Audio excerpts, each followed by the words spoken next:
Hello everyone. So നമ്മുടെ class 4 EVSലെ first chapter ആയിട്ടുള്ള forest and field എന്ന് പറയുന്ന ചാപ്റ്ററിലെ വളരെ ഇമ്പോർട്ടൻ്റ് ആയിട്ടുള്ളതും അതുകൂടാതെ തന്നെ മക്കളെല്ലാവരും പുതുതായിട്ട് പരിചയപ്പെട്ട ഒരു വേർഡാണ് എക്കോ സിസ്റ്റം എന്ന് പറയുന്നത് അല്ലേ. അപ്പോൾ മലയാളത്തിൽ എന്ത് പറയാം? ആവാസ വ്യവസ്ഥ എന്ന് പറയാം. ആവാസ വ്യവസ്ഥ.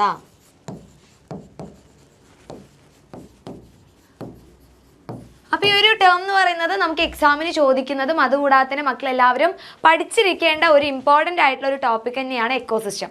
അപ്പോൾ ഈ ഒരു കുഞ്ഞു വീഡിയോയിലൂടെ എന്താണ് എക്കോസിസ്റ്റം എന്നുള്ളത് ഡീറ്റെയിൽ ആയിട്ട് നമ്മൾ പഠിക്കാൻ പോവുകയാണ്.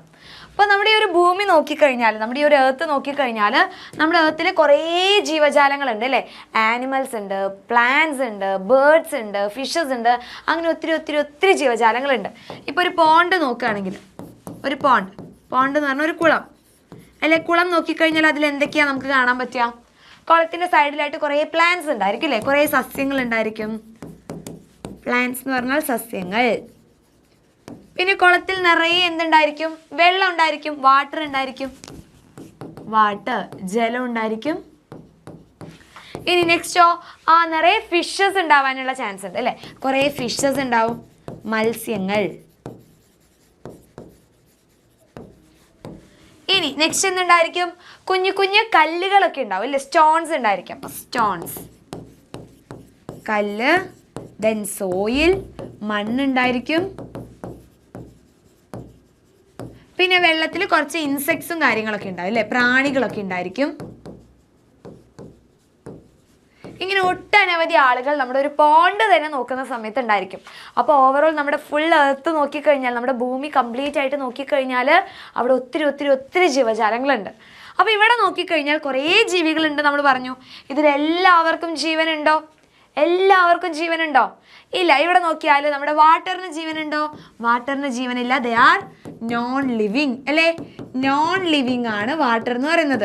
പ്ലാന്റ്സിന് ജീവനുണ്ടോ?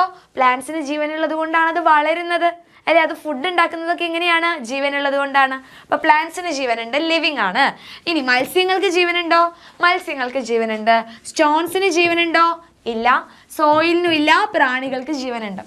സോ ഫുൾ നോക്കിക്കഴിഞ്ഞാൽ, നമ്മുടെ സറൗണ്ടിങ്സ് ഫുള്ളായിട്ട് നോക്കിക്കഴിഞ്ഞാൽ അവിടെ കുറേ ലിവിങ് ആയിട്ടുള്ള ആൾക്കാരുണ്ടായിരിക്കും അല്ലേ.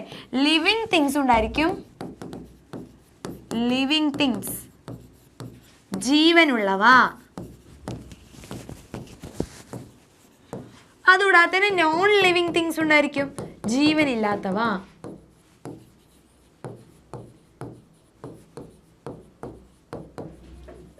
ജീവനുള്ളവയുണ്ടായിരിക്കും, ജീവനില്ലാത്തതും ഉണ്ടായിരിക്കും.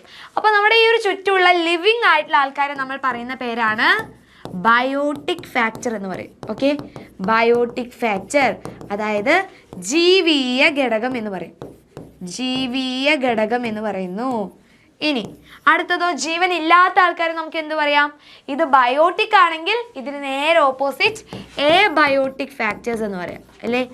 എ ബയോട്ടിക് ഫാക്ടേഴ്സ് അല്ലെങ്കിൽ അജീവീയ ഘടകം എന്ന് പറയാം. അജീവീയ ഘടകങ്ങളാണ് എന്ന് പറയാം. സോ നമ്മുടെ എർത്തിൽ ബയോട്ടിക് ഫാക്ടേഴ്സ് ഉണ്ട്, എ ബയോട്ടിക് ഫാക്ടേഴ്സ് ഉണ്ട്. ജീവനുള്ള ആൾക്കാരുണ്ട്, ജീവനില്ലാത്ത ആൾക്കാരുണ്ട്. അതിപ്പോൾ ഒരു ഫോറസ്റ്റ് നോക്കുകയാണെങ്കിൽ, ഒരു ഫോറസ്റ്റ് കംപ്ലീറ്റ് ആയിട്ട് നോക്കുകയാണെങ്കിൽ ഇവിടെ കുറേ ആനിമൽസ് ഉണ്ടായിരിക്കും അല്ലെ. കുറേ ആനിമൽസ് ഉണ്ടായിരിക്കും, ബേർഡ്സ് ഉണ്ടായിരിക്കും, പക്ഷികൾ ഉണ്ടായിരിക്കും. പിന്നെ ഇവിടെ സൺലൈറ്റ് കിട്ടുന്നുണ്ട്, സ്റ്റോൺസ് ഉണ്ടായിരിക്കും, കുറേ ഹ്യൂജ് ട്രീസ് ഉണ്ടായിരിക്കും, മരങ്ങൾ ഉണ്ടായിരിക്കും. ഇങ്ങനെ കുറേ ആളുകൾ നമ്മുടെ ഒരു ഫോറസ്റ്റിൽ കാണാൻ പറ്റും. സോ ഒന്ന് ജസ്റ്റ് ആലോചിച്ച് നോക്കുക, ഒരു ബയോട്ടിക് ഫാക്ടർ മാത്രം ഉണ്ടായിക്കഴിഞ്ഞാൽ നമുക്ക് ജീവിക്കാൻ വേണ്ടി പറ്റുമോ? നമ്മളെല്ലാവർക്കും ജീവിക്കാൻ വേണ്ടിയിട്ട് ബയോട്ടിക് മാത്രം മതിയോ? ഇപ്പോൾ ഒരു ഫിഷ്, പോണ്ടിലുള്ളൊരു ഫിഷാന്ന് വിചാരിക്കാം.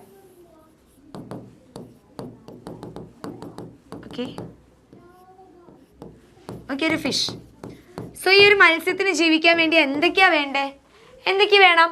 വാട്ടർ വേണം അല്ലേ, ജലം വേണം, സൺലൈറ്റ് വേണം, സോയിൽ വേണം, എയർ വേണം. ഇനി അതുകൂടാതെ കഴിക്കാൻ വേണ്ടി ഫുഡ് വേണം. പിന്നെ കുഞ്ഞു കുഞ്ഞു പ്ലാന്റ്സിനെ കഴിക്കും. ഇനി കുറച്ച് വലിയ ഫിഷസ് ആണെങ്കിൽ സ്മോൾ ഫിഷസിനെ കഴിക്കുന്നു. അങ്ങനെ ഒത്തിരി കാര്യങ്ങൾ ഈ ഒരു ഫിഷിന് ജീവിക്കാൻ വേണം. സോ ഇവിടെ നോക്കിക്കഴിഞ്ഞാൽ എയർ ആയിക്കോട്ടെ, സോയിൽ ആയിക്കോട്ടെ, സൺലൈറ്റ് ആയിക്കോട്ടെ, വാട്ടർ ആയിക്കോട്ടെ, ഇവർക്കൊക്കെ ജീവനുണ്ടോ? ഇവർക്ക് ജീവനുണ്ടോ? ഇല്ല. ജീവനില്ലാത്തത് കൊണ്ട് എബയോട്ടിക് ഫാക്ടേഴ്സ് ആണ് ഇവരെല്ലാവരും, അല്ലേ?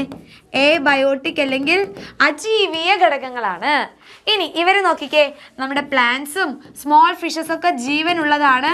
ലിവിങ് ആയതുകൊണ്ട് നമുക്ക് എന്ത് പറയാം? ഇതിനെ ബയോട്ടിക് ഫാക്ടേഴ്സ് അല്ലെങ്കിൽ ജീവീയ ഘടകം എന്ന് പറയാം. സോ ഒരു ജീവിക്ക് ജീവിക്കണമെങ്കിൽ ബയോട്ടിക്കും വേണം, എബയോട്ടിക്കും വേണം. ഇപ്പം നമ്മളായിക്കോട്ടെ, നമുക്ക് ജീവിക്കാൻ വേണ്ടിയിട്ട് നമുക്ക് കഴിക്കാൻ ഫുഡ് വേണം. നമുക്ക് ഫുഡൊക്കെ തരുന്നത് ആരാണ്? പ്ലാന്റ്സ് ആണ്, സസ്യങ്ങളാണ്, അല്ലേ? പിന്നെ നമ്മൾ നോൺ വെജ് ഒക്കെ കഴിക്കുകയാണെങ്കിൽ, ചിക്കനൊക്കെ കഴിക്കുകയാണെങ്കിൽ കോഴിക്ക് ജീവനുണ്ടോ? കോഴിക്ക് ജീവനുണ്ട്, അതൊരു ബയോട്ടിക് ആണ്. ഇനി നമ്മൾ ശ്വസിക്കുന്ന എയർ, അല്ലേ, നമ്മൾ ബ്രീത്ത് ചെയ്യുന്നുണ്ട്, ഈ എയർ എന്താണ്? എബയോട്ടിക് ആണ്, ജീവനില്ല. സൺലൈറ്റ് ഉണ്ട്, ജീവനുണ്ടോ? ഇല്ല. അതുകൂടാതെ തന്നെ പിന്നെ എന്തൊക്കെയാണുള്ളത്? സ്റ്റോൺ, സോയിൽ, വാട്ടർ, അല്ലേ, നമ്മൾ ഡെയിലി കുടിക്കുന്നൊരു സാധനമാണ് വാട്ടർ. അപ്പോൾ വാട്ടറിന് ജീവനുണ്ടോ? ഇല്ല. അതെന്തായിരിക്കും? എബയോട്ടിക്കിലാണ് വരുന്നത്. സോ ബയോട്ടിക്കും എബയോട്ടിക് ഫാക്ടേഴ്സും പരസ്പരം അങ്ങോട്ടും ഇങ്ങോട്ടും ഇൻട്രാക്ട് ചെയ്തിട്ടാണ് ഇരിക്കുന്നത്, പരസ്പരം അങ്ങോട്ടും ഇങ്ങോട്ടും ആശ്രയിച്ചിട്ടാണ് ഇരിക്കുന്നത്. ഇതിനെയാണ് നമ്മൾ എന്ത് പറയുന്നത്? എക്കോസിസ്റ്റം അല്ലെങ്കിൽ ആവാസ വ്യവസ്ഥ എന്ന് പറയുന്നത്. So an ecosystem includes the mutually dependent biotic and abiotic factors of a particular place. ഒരു സ്ഥലം എടുത്ത് നോക്കിക്കഴിഞ്ഞാൽ അവിടെ ബയോട്ടിക് ഉണ്ടായിരിക്കും, എബയോട്ടിക് ഉണ്ടായിരിക്കും. ഇവർ പരസ്പരം അങ്ങോട്ടും ഇങ്ങോട്ടും ആശ്രയിക്കുന്നു, മ്യൂച്വലി ഡിപ്പെൻഡ് ചെയ്യുന്നുണ്ട്. പരസ്പരം ബന്ധപ്പെട്ടിരിക്കുകയാണെങ്കിൽ, പരസ്പരം ആശ്രയിക്കുകയാണെങ്കിൽ ഇതിന് നമ്മൾ എന്ത് പറയും? ആവാസ വ്യവസ്ഥ എന്ന് പറയും. അപ്പോൾ ആവാസ വ്യവസ്ഥയിൽ വരുന്ന എക്സാമ്പിളാണ് ഫോറസ്റ്റ്, കാട് അല്ലെങ്കിൽ വനം. കാട് എന്ന് പറഞ്ഞു കഴിഞ്ഞാൽ എന്താണ്? അവിടെ കുറേ ആനിമൽസ് ഉണ്ട്, കുറേ ബേർഡ്സ് ഉണ്ട്, സോയിൽ ഉണ്ട്, വാട്ടർ ഉണ്ട്, സൺലൈറ്റ് ഉണ്ട്. സോ അബയോട്ടിക് ഉണ്ട്, ബയോട്ടിക് ഉണ്ട്. അവർ പരസ്പരം അങ്ങോട്ടും ഇങ്ങോട്ടും ഇൻട്രാക്ട് ചെയ്യുന്നുണ്ട്. അതുകൊണ്ട് ഫോറസ്റ്റ്, കാട് എന്ന് പറഞ്ഞു കഴിഞ്ഞാൽ എന്തായിരിക്കും? അതൊരു എക്കോസിസ്റ്റത്തിൽ വരുന്നു. ഇനി ഹിൽസ് നോക്കിക്കേ, കുന്നുകൾ നോക്കിക്കഴിഞ്ഞാൽ കുന്നുകൾ എന്ന് പറയുന്നത് എന്താണ്? ഈ പറയുന്ന എക്കോസിസ്റ്റത്തിൽ വരുന്ന ആളാണ്. ഇനി അതുകൂടാതെ ഡെസേർട്ട്, അല്ലേ? ഡെസേർട്ട് എന്ന് പറഞ്ഞാൽ മരുഭൂമി. ഡെസേർട്ട്, മരുഭൂമി നോക്കിക്കഴിഞ്ഞാൽ എന്താണ്? അവിടെയും കുറേ ജീവജാലങ്ങളുണ്ട്, പിന്നെ മണ്ണുണ്ട്, സൺലൈറ്റ് ഉണ്ട്. അതുകൊണ്ട് നമുക്ക് എന്ത് പറയാം? ദേ ആർ എക്കോസിസ്റ്റം, അല്ല അതൊരു ആവാസ വ്യവസ്ഥയാണ്. അപ്പോൾ എന്താണ് ആവാസ വ്യവസ്ഥ എന്ന് എൻ്റെ മക്കൾക്ക് മനസ്സിലായോ? അപ്പോൾ അതിൻ്റെ ഡെഫിനിഷൻ കറക്റ്റായിട്ട് നോട്ട് ചെയ്ത് വെക്കണം. ഇനി എൻ്റെ മക്കൾക്ക് അറിയാവുന്ന കുറേ എക്കോസിസ്റ്റം നമ്മുടെ ചുറ്റുമുണ്ട്, അല്ലേ? ഇപ്പം മിസ് ആകെ 3 എക്സാമ്പിൾസ് മാത്രമേ പറഞ്ഞിട്ടുള്ളൂ. ഇതുകൂടാതെ തന്നെ മക്കൾക്ക് കുറേ എക്സാമ്പിൾസ് അറിയാം. അപ്പോൾ എല്ലാവരും എന്ത് ചെയ്യണം? നിങ്ങൾക്കറിയുന്ന എക്കോസിസ്റ്റം എല്ലാവരും ഈ ഒരു വീഡിയോയ്ക്ക് താഴെ എന്ത് ചെയ്യുക? കമൻറ്റ് ചെയ്യുക. അതുകൂടാതെ തന്നെ നിങ്ങളുടെ എല്ലാ ഫ്രണ്ട്സിനും ഈ ഒരു കുട്ടി വീഡിയോ ഷെയർ ചെയ്യുക. കാരണം നമ്മുടെ ഫസ്റ്റ് ചാപ്റ്ററിലെ ഒരു ഇമ്പോർട്ടൻറ്റ് ടോപ്പിക്കാണ്. അതുകൊണ്ട് എന്ത് ചെയ്യണം? മാക്സിമം നിങ്ങളുടെ എല്ലാ ഫ്രണ്ട്സിനും ഷെയർ ചെയ്യുക, ലൈക്ക് ചെയ്യുക, അടുത്ത വീഡിയോയ്ക്ക് വേണ്ടിയിട്ട് വെയിറ്റ് ചെയ്യുക.